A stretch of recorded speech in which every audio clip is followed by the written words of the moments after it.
Ah là là. Bonjour tout le monde. Est-ce que vous avez chaud? Est-ce que ça va? Est-ce que vous avez bien digéré? Est-ce que la vie est belle? C'est tout bon? Ok. Peut-être qu'on aura des petits sauts techniques. Voilà. Hihi, ça va être sympa. L'adaptation. C'est pas grave. Donc, bienvenue à toutes, bienvenue à tous. Ravi d'être là. Donc, Lily Cool et avec Géraldine ici présente. Bonjour à tous et à toutes. Géraldine, ancienne directrice d'école, enseignante, ex-enseignante en CESAD, troubles du comportement, et qui est à nos côtés chez Lily pour essayer de vous accompagner, enseignantes, enseignants, et aussi toutes les équipes périscolaires et les familles. On y revient. Et Anaïs, qui es-tu? Bonjour à tous. Je suis l'une des co-créatrices du compte Instagram et du blog Maîtresse en basket, et je suis également et surtout enseignante et directrice d'école. Et une merveilleuse ambassadrice de Lily. Et je te remercie d'être là avec nous encore une fois cette nouvelle année. Donc on va passer une demi-heure ensemble. On va parler de compétences psychosociales, de neurosciences, de climat éducatif, en continuité avec les témoignages de Anaïs et Géraldine. Alors, vous avez eu le temps de lire cette petite phrase qu'on trouve, nous, assez inspirante sur le fait qu'on a ce petit problème technique, mais c'est pas grave. Sur le fait qu'il est important de ne pas oublier l'essentiel. Alors, à l'ère de l'intelligence artificielle et au-delà, dans notre monde en pleine transformation, évidemment, les savoirs fondamentaux, on va rester zen, c'est très bien comme ça, c'est un petit côté un peu ludique, pour savoir si on a une mémoire de travail court terme qui fonctionne. Et donc, voilà, l'idée, c'est de dire que lire, écrire, compter, c'est fondamental, et évidemment, et ça ne suffit plus. Il est essentiel aujourd'hui d'apprendre ce que les machines ne sauront pas faire avec l'IA, ce qui nous rend irréductiblement humains, c'est-à-dire faire preuve d'esprit critique dès le plus jeune âge, oser à l'oral, et puis savoir créer du lien, savoir la jouer collectif. Quand on sonde, quand on demande aux enseignantes, aux enseignants qu'est-ce qui, selon elles ou eux, est le plus important dans ce monde un peu en plein bouillonnement, la première priorité, finalement, c'est cet esprit critique et ces compétences socio-émotionnelles. Donc c'est ce qu'on s'attache à faire avec Lily. Je fais rapide, hein, je fais vraiment la présentation macro, puis après on va parler de témoignages en classe et au-delà des murs de l'école. Donc Lily, on est sur le terrain des compétences psychosociales, qui est une priorité maintenant reconnue par tous les ministères, évidemment de l'éducation, évidemment de la santé, évidemment du travail. C'est aussi une réponse au-delà de l'employabilité pour combattre les fléaux de nos enfants et de nos jeunes, hein, qu'on parle de santé mentale, qu'on parle de décrochage scolaire ou de troubles divers et variés. C'est entendu qu'il faut savoir les développer. Le sujet, c'est que quand on se tourne vers les éducateurs et éducatrices au sens large, les profs, les animes, les parents, eh bien, tout le monde est un peu démuni. Donc 70% d'entre vous, enseignants, dites on est mal outillés, mal formés, on ne sait pas comment le mettre en place sur le temps scolaire. Les animateurs ont besoin des choses simples, clés en main, ludiques, qui s'intègrent sur le temps périsco-extrasco. Et les parents qui ne s'est pas senti démunis face à la crise d'un enfant au supermarché, ou d'un ado scotché à son écran, ou d'un jeune qui subit la pression du groupe. Et en fait, tout ça, aujourd'hui, on est capable, avec l'éclairage de la science, de donner des clés de posture et de pratique pour tous les éducateurs.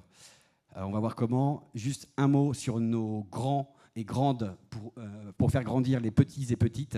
Lily, on a vraiment la chance, la joie de s'entourer d'un comité d'experts et de chercheurs, chercheuses de renom, de Grégoire Borst, le monsieur neurosciences en France, Edwige et Jean-Charles, Edwige Chirouter qui gère la chaire UNESCO au niveau mondial de philo pour enfants, et Damien Tessier et Violaine Blanc qui sont des référents en France sur les compétences psychosociales. Je dis juste que ce n'est pas une slide, ce sont des experts qui ont produit toutes les activités dans Lily et 20 heures de modules de formation pour vous, enseignantes, qui sont embarqués dans l'appli. Donc on est vraiment solide en s'appuyant sur eux, et évidemment, et sur elles, et évidemment en ayant le soutien du ministère, de la Banque des Territoires, de Réseau Canopé, etc. Je vous montre une vidéo de 2 minutes et 1 seconde. Et après, la parole à Anaïs. L'application est facile d'utilisation. Je m'appuie du coup sur ce qu'il y a dans l'application Lily Cool et ça me donne énormément d'inspiration pour pouvoir créer une activité et pouvoir discuter avec eux de vive voix. Nous allons découvrir un artiste qui a utilisé sa passion pour rendre le monde meilleur. Je m'inspire avec Lily.cool. C'est une série de récits inspirants, des rôles modèles, des hommes, des femmes, célèbres ou moins célèbres, qui ont été au bout de leurs rêves. Ça va les aider à se remotiver, notamment pour les enfants qui parfois sont proches du décrochage scolaire. Le peuple c'est un groupe de personnes qui s'amusent. Et un policier arrive et leur interdit d'utiliser leur énergie pour s'amuser. On va faire un petit jeu qui est dans la famille du théâtre, mais bonne nouvelle, il n'y a pas besoin d'apprendre de texte. Donc pendant 1 minute 30, vous inventez votre petite histoire avec votre camarade. Ça permet aux élèves, même les plus timides, de finalement oser prendre la parole. Comment ça, la voiture était cassée? Qui l'a cassée? Mais c'est qui, bon sang? C'est toi. Pourquoi moi? Bon, ok, c'est moi qui allais au centre commercial avec. Ah, j'en ai sûre. Installe-toi assis en tailleur, dans la posture de la chouette. On voit les échanges simplement, après, ils sont plus calmes.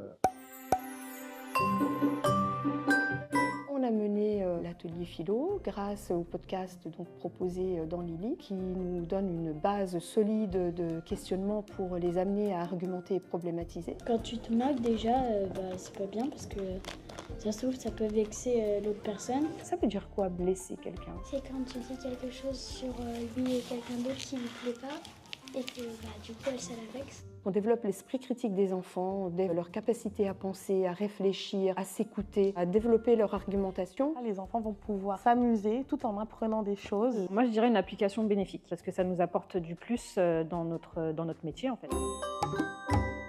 Lily? Voilà, 2 minutes 1. Merci. Donc maintenant, je vais passer la parole à Anaïs et Géraldine. Peut-être Anaïs, première question pour toi. Est-ce que tu peux nous partager un exemple d'activité que tu as pu mettre en place avec Lilycool dans ta classe? Je vais commencer avec quelque chose que j'utilise chaque année et qui revient beaucoup de fois dans l'année. Ça va être la partie du coup sur Je respire. Et plus précisément, que mes élèves aiment beaucoup, ils redemandent, ça s'appelle Sous la montagne. Donc c'est un exercice de respiration qui dure à peu près 3 minutes, je crois, en tout. Et qui guide les enfants dans un exercice sur lequel la respiration va leur permettre de se redescendre, de se calmer, de se recentrer. C'est un exercice qui est très positif à mettre en place au retour de la cantine. Parce qu'on sait que les enfants, au retour de la cantine, sont souvent justement plus énervés que reposés, et leur redemander de se remettre tout de suite dans un cadre de travail, c'est pas forcément possible pour tous. Ça peut prendre du temps, ça peut même faire foirer une séance. Donc plutôt que de perdre du temps à ce moment-là, on prend ces 3 minutes vraiment en montre en main pour faire redescendre, et également sur les retours de récréation ou les moments de fatigue. Alors moi, je vais poursuivre avec ce qu'on est en train de mener chez Lily, notamment à Marseille. On a une grosse expérimentation sur la continuité éducative où on accompagne des enseignants, mais on accompagne le périscolaire de ces écoles et on outille les familles. Et donc, par exemple, sur les relaxations, tu parlais du retour en classe des élèves. Parallèlement à ça, quand le périscolaire a également Lily, ils vont utiliser ces relaxations sur les temps de transition. Donc, par exemple, à midi, quand ils vont accueillir les enfants, ils vont aussi, eux, faire des relaxations pour faire redescendre les tensions, pour que le repas se passe le mieux possible. Et ils vont aussi en proposer avant de retourner en classe. Donc, ça fait vraiment le lien. Et dans les relaxations, on en a pour dormir. Et donc, quand on est en maternelle, ça va permettre aux ATSEM de pouvoir aussi faire ce temps de transition avec les relaxations pour s'endormir. Donc c'est quelque chose qui est facile à mettre en place. Et quand les enfants sont habitués, quand on outille les familles derrière, les familles vont aussi pouvoir bénéficier de ces relaxations à la maison pour gérer les émotions des enfants. Et puis, c'est vraiment les enfants qui vont être demandeurs, dire à l'école, on fait cette relaxation, au périscolaire, on fait cette relaxation, on veut la faire aussi à la maison. Et puis, bien sûr, les relaxations pour s'endormir à la maison. C'est un bon outil contre le tunnel du soir pour les parents. Une deuxième chose que j'utilise, qui va être que j'ai utilisée l'année dernière et que j'ai mêlée à l'utilisation du climat de classe, installer un climat de classe serein, la gestion de classe, etc. C'est la partie Je m'inspire. Et l'année dernière, j'étais partie sur l'utilisation de quelques textes, je m'inspire, j'avais décidé de ne prendre que 7 textes et de proposer aux élèves ces 7 histoires inspirantes sur des femmes. Donc ce n'était que des femmes pendant toute une période. Chaque semaine, on avait le droit à un portrait, une histoire d'une femme. Et du coup, on travaillait autant l'écoute, l'oral, que du coup le travail autour du climat de classe aussi, parce que je l'avais mêlé à ma gestion du comportement. Et du coup, une qui m'a beaucoup marquée... Avec Lily, par... Voilà. Excuse-moi. Ouais, on avait Hélène Keller. Celle qui m'a le plus marquée, c'était Emma Watson, mais Hélène Keller est très bien aussi. Et du coup, moi, j'enseigne dans un milieu qui est assez compliqué au niveau social. Et du coup, j'étais partie sur les histoires donc en entier. Par contre, les tapuscrits, mes élèves les avaient pour les lire à l'école, à la maison. J'avais des CE de CM1 et je les avais pris la version adaptée qui, du coup, permettait des textes beaucoup plus courts, tout en allant au même point. Voilà. Alors, tu viens de dire que tu utilises le tapuscrit à la maison. Donc, c'est en effet la possibilité de pouvoir aussi proposer ces tapuscrits comme tu l'as fait en lecture à la maison. Mais c'est aussi la capacité pour les parents d'écouter les histoires qui sont racontées à l'école, notamment toujours sur notre expérimentation à Marseille. Le retour que l'on a, c'est que ça crée une culture commune parce que les enfants ont commencé à écouter les histoires à l'école, à les travailler à l'école. En plus, c'est vraiment toute l'école qui travaillait sur le même récit. Et donc, les petits de CP allaient voir les CM1, CM2 en disant « Ah, vous êtes plus loin que nous, donc racontez-nous un petit peu ce qui se passe après, qu'on sache. » Donc, ça a créé du lien déjà au sein de l'école. Ensuite, le périscolaire l'a utilisé pour faire des moments d'écoute, d'histoire, de temps calme, où on prend plaisir à aussi écouter l'histoire, mais ça n'est pas du tout embêtant, même si on écoute l'histoire avant. On va plus loin que ce qui est fait à l'école, ça n'est absolument pas gênant, au contraire. Et à la maison, les parents étaient demandeurs de connaître l'histoire. Alors là, notamment, c'était Hélène Keller. C'était mais qui est cette personne? Nous, on veut savoir aussi. Donc, c'est vraiment quelque chose qui crée du lien. Et puis, notamment pour tous les élèves à besoins éducatifs particuliers, tous les enfants à besoins spécifiques, eh bien, le podcast permet de désamorcer aussi le passage à l'écrit qu'on fait plus facilement après. Une dernière chose que je vais utiliser en classe, ça va être la partie Je grandis sur les ateliers philo. J'ai découvert les ateliers philo honnêtement avec Lily quand on m'a proposé d'essayer, de tester. Avant, je savais que c'était dans les programmes, je savais qu'il fallait en faire si possible, mais j'avais zéro formation là-dessus, aucune idée de où je m'embarquais et où j'allais. Ça me paraissait vraiment très flou.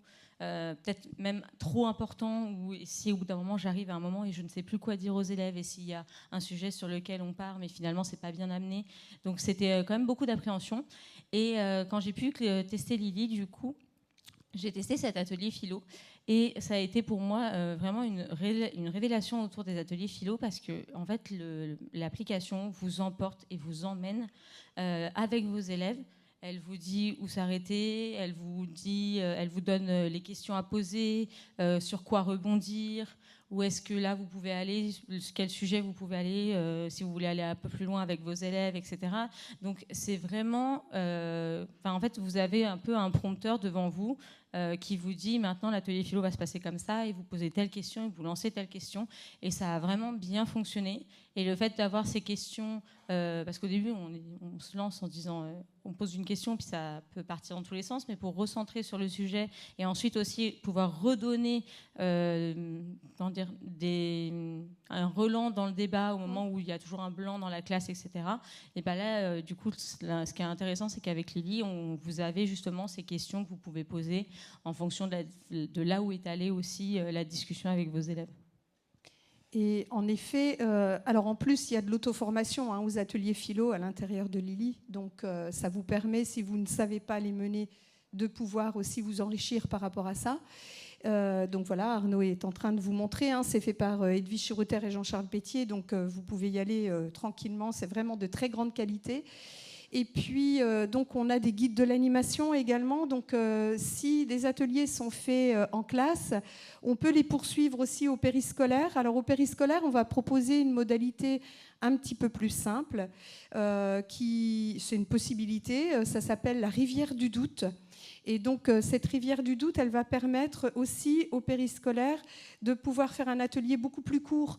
On sait bien qu'on aura moins de temps, les enfants vont, viennent, c'est pas, voilà, ils ne restent pas forcément tous le même temps. Donc, on va leur proposer de déterminer 3 petites zones, la berge du d'accord, la berge du pas d'accord et la rivière du doute. On va leur donner une affirmation. Par exemple, ici, ça va être « il ne faut jamais se mettre en colère ». Tu es d'accord ? Tu n'es pas d'accord ? Tu doutes ? Et après, on lance la discussion. Donc, au périscolaire, ça permet de faire, par exemple, une seule affirmation. Et on va retrouver la même chose dans la version famille, l'application pour les familles, où souvent les parents, on hésite à questionner certains sujets qui peuvent nous paraître un petit peu trop difficiles ou nous mettre mal à l'aise en tant que parents, parce qu'on ne sait pas comment les aborder. Donc, on accompagne Lily aussi dans cette discussion. Alors, bien évidemment, on ne va pas être dans l'atelier philo comme en classe ou comme au périscolaire, mais on va permettre de dire on est à table, on va se balader, on est en voiture et on va poser quelques petites affirmations et on va en discuter. Et c'est vraiment quelque chose, pareil, qui va créer du lien, redonner du lien pour tout le monde. Voilà, c'est quelque chose qui fonctionne très bien. Alors, je ne sais pas si on parle de Je m'exprime, on n'a peut-être pas forcément le temps, mais on a aussi... si tu veux. On peut ? Allez, vas-y. Alors, je ne sais pas, Anaïs, est-ce que tu avais fait quelques impros en classe ? Il y a très longtemps au début. Il y a très longtemps au début. Donc, par exemple, en classe, alors, c'est beaucoup le développement du langage oral. De toute façon, ça s'inscrit totalement dans les compétences scolaires. Il n'y a aucun problème. Et par exemple, là, je sais qu'il y a beaucoup d'enseignants qui me disent « Bon, ça va être la récré, on vient de finir une activité, il nous reste 5 minutes, qu'est-ce qu'on fait ?» Donc, on peut lancer une impro, ça dure 2 minutes.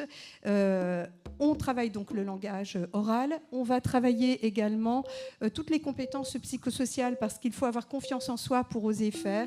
On développe l'estime de soi. On va également travailler le collectif parce qu'on peut aller demander de l'aide à quelqu'un. Donc, ça va permettre ça. On va développer aussi toutes les compétences sociales parce qu'on apprend à ne pas se moquer de ceux qui sont en train de faire, c'est important. Donc c'est ludique, on met beaucoup d'humour et donc ça développe plein de choses. Donc c'est quelque chose qui marche à tous les coups. Et ça, on le fait aussi au périscolaire parce que c'est pareil, très ludique, et à la maison aussi. Et donc les enseignants, on vous propose chez Lily des séquences pédagogiques clés en main. Donc, par exemple, vous voulez apprendre à vos élèves à ne pas avoir peur de l'échec. Donc, on peut travailler dompter l'erreur. On va vous proposer dans la petite ampoule tout en haut toujours les conseils de scientifiques. Et puis, comment fonctionne une séquence Lily. Ensuite, on vous propose une programmation sur 5 semaines. 5 semaines parce que ça s'insère entre 2 périodes de vacances. C'est à titre indicatif, bien évidemment, après, libre à vous de l'utiliser comme vous voulez, cette programmation. Et puis, on a sauté une page. Vas-y. Et en regard de cette programmation, vous aurez donc toutes les fiches de préparation qui vont avec. Donc, on aura les compétences psychosociales visées. Et on aura à chaque fois comment introduire la séquence et comment chaque petite activité doit être menée avec les objectifs, les compétences, la posture à adopter, s'il y a du matériel, des petites astuces, etc. Et donc on a des affiches pour la classe. Vous allez avoir un carrousel très pratique pour aller retrouver tous les rituels parce que ce qui est très important quand on veut développer les compétences psychosociales, c'est de ritualiser. Et puis ensuite, on va avoir le pas à pas qui va vous permettre de trouver toutes les activités ici qui permettront de travailler, dompter l'erreur. Et si vous voulez aller plus loin, eh bien, on vous propose des activités complémentaires. Et ça, pareil, on peut le faire en continuité éducative. L'erreur, elle ne se travaille pas qu'à l'école, elle se travaille au périscolaire et à la maison aussi. Alors peut-être moi je vais juste glisser quelques mots sur ce qui arrive à la rentrée pour vous et ce qui arrive à la rentrée pour les familles. En fait, on a la chance, comme je disais tout à l'heure, d'avoir à nos côtés Grégoire Borst et Violaine Blanc. Donc Grégoire Borst, c'est vraiment le directeur au CNRS du laboratoire LabCID sur tout ce qui est neurosciences et éducation. Et il est membre de la commission enfants-écran, en plus, et avant même d'être membre du comité scientifique de Lily. Et donc Grégoire Borst, à la commission enfants-écran, il y a 2 ans, mandaté par le gouvernement, il y a eu une remontée en priorité pour les parents, qui a été de dire on nous prépare à l'accouchement, mais on ne nous prépare pas à être parents. Et effectivement, on n'a pas beaucoup de clés face à une crise, face à beaucoup d'enjeux du quotidien en tant que parent, qu'on parle d'un bébé, d'un enfant, d'un ado. Et en fait, on s'est dit avec Lily, vu qu'on avait envie d'outiller les parents, on s'est dit faisons nous-mêmes ce programme parentalité et neurosciences. Et donc on va le lancer en septembre. C'est inédit en France. C'est plus de 100 podcasts pour aller déconstruire tous les mythes de la petite enfance. Comment est-ce qu'on désamorce les crises avec autorité? Comment est-ce qu'on peut travailler sur la mémorisation en comprenant comment le cerveau ancre les apprentissages? Qu'est-ce qui fait qu'un enfant, il a revu 3 fois sa leçon, donc il la connaît par cœur, mais il prend une mauvaise note 3 jours après? Qu'est-ce qu'on peut donner comme clé d'apprentissage ou de contexte justement aux parents pour accompagner son enfant? Comment on peut booster la motivation scolaire? Est-ce que la flemme existe vraiment? Est-ce que la carotte, c'est une bonne idée en motivation sur le moyen terme? Comment on peut déconstruire les stéréotypes sur les maths? Enfin bon, bref, il y a tous les sujets possibles que vous pouvez imaginer, qu'on a essayé de traiter, y compris la neurodiversité, évidemment. Et puis à chaque fois, on a derrière chaque podcast, en fait, on a des activités pour passer à la pratique. Là, si on est sur le sommeil, on va mettre en avant pour la famille, notamment les relaxations d'autosuggestion qui permettent de faciliter l'endormissement, même en cas d'anxiété. Et voilà, on va vraiment aller outiller les familles. Ça, c'est en septembre. On le proposera aux profs, aux enseignants, pour que parce que d'abord, il y a beaucoup enseignants qui sont elles-mêmes ou eux-mêmes parents. Ensuite, parce qu'on veut que vous puissiez savoir ce qu'on met à disposition quand on fait un programme en continuité éducative aux familles, si l'établissement le souhaite ou si la collectivité le souhaite. Et puis, on va aussi vous proposer enseigner avec les neurosciences, toujours avec Grégoire Borst et Violaine Blanc. Donc là, ça va être déconstruire les idées reçues sur les stéréotypes d'apprentissage des élèves. Ça va être comment est-ce qu'on peut donner des devoirs qui vont être les plus efficients et les moins inégalitaires d'un point de vue social en étayage parental. Ça va être comment est-ce que... j'oublie. Le sommeil, notamment aussi la sieste à la maternelle. Ça, c'est un sujet important également. Voilà, comment développer les fonctions exécutives des enfants dès la maternelle, avec quelle posture, comment on peut se prolonger sur son ATSEM, etc. Donc voilà, tout ça, ça va être mis à disposition. Donc il y aura aussi un programme enseigné avec les neurosciences. Si vous venez nous voir sur notre stand, on sera ravis de vous offrir un mois et de vous donner un bel éventail. Il n'en reste plus beaucoup, qui lisent quelques questions justement par rapport à l'éducation et les neurosciences. Et donc on sera ravis de vous offrir un mois pour que vous découvriez ça. Et on est aussi ravis de monter des programmes avec tout établissement qui soit concerné par ces sujets, en particulier les publics les plus vulnérables, en particulier en cité éducative, quartier prioritaire de la ville, territoires éducatifs ruraux, parce que là, on sait plus facilement mobiliser tous les acteurs sur les différents temps de l'enfant. Mais n'importe quel enseignant pour qui ces sujets résonnent, on sera ravis d'être à vos côtés. Alors moi, je vais juste rajouter quelque chose qu'on a oublié de dire peut-être au début pour celles et ceux qui ne connaîtraient pas Lily. Ce sont des podcasts. On ne met pas un enfant devant l'écran, on ne met pas les élèves devant les écrans. Ce sont des podcasts à votre main. C'est un outil qui est à la main de l'adulte qui va utiliser Lily. Il y a très très peu besoin d'utiliser les écrans. Votre téléphone, votre tablette et une enceinte Bluetooth. C'est tout ce dont vous avez besoin. Et ça prend vraiment 5 minutes. Le plus long, je crois que c'est d'ouvrir l'application. Vraiment. J'adore ça. Ça fait c'est très un bon pitch. Effectivement, nous, on parle aussi parfois d'assistants pédagogiques parce que c'est vraiment à votre main. Il n'y a pas d'enfant derrière un écran. Et simplement, vous avez embarqué toutes ces séquences et toutes ces activités audio à vivre en collectif. Je ne sais pas si... Voilà, je croyais que j'avais mis le mail de Géraldine, mais bien sûr non. Et donc, si vous vouliez écrire à Géraldine, c'est géraldine@lily.cool. Voilà. Est-ce que vous avez des questions? Je crois qu'on est en avance sur le temps, donc c'est magnifique. Est-ce que vous avez des remarques, des questions? Oui, allez-y.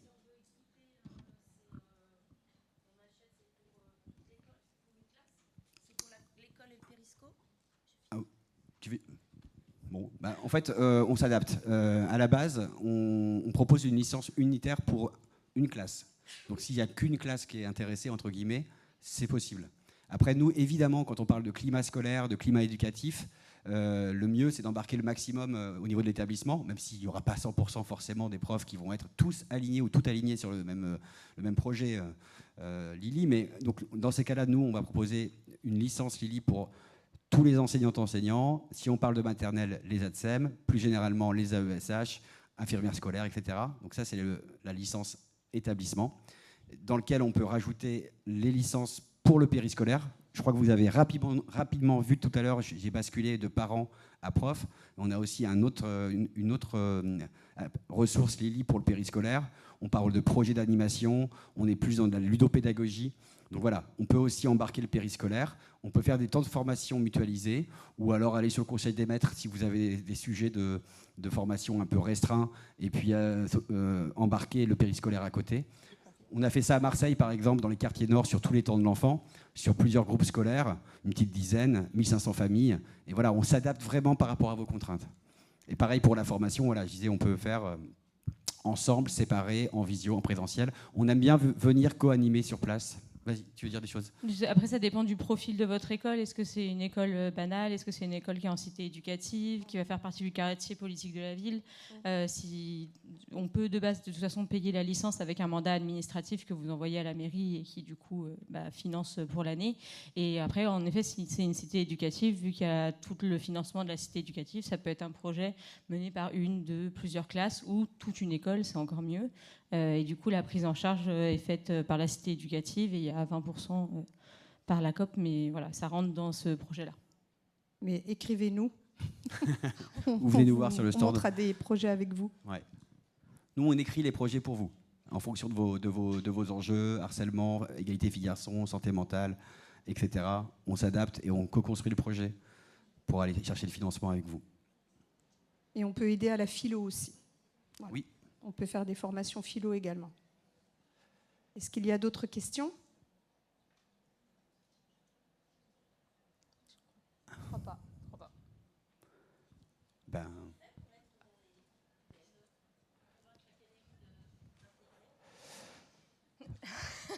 Alors, on va viser plus petit, la ville d'abord.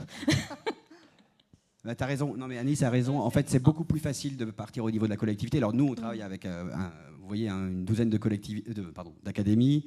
Il y a un dispositif qui arrive à sa fin, qui est en train de se repenser, qui va permettre aussi de trouver des financements autour des territoires numériques et éducatifs.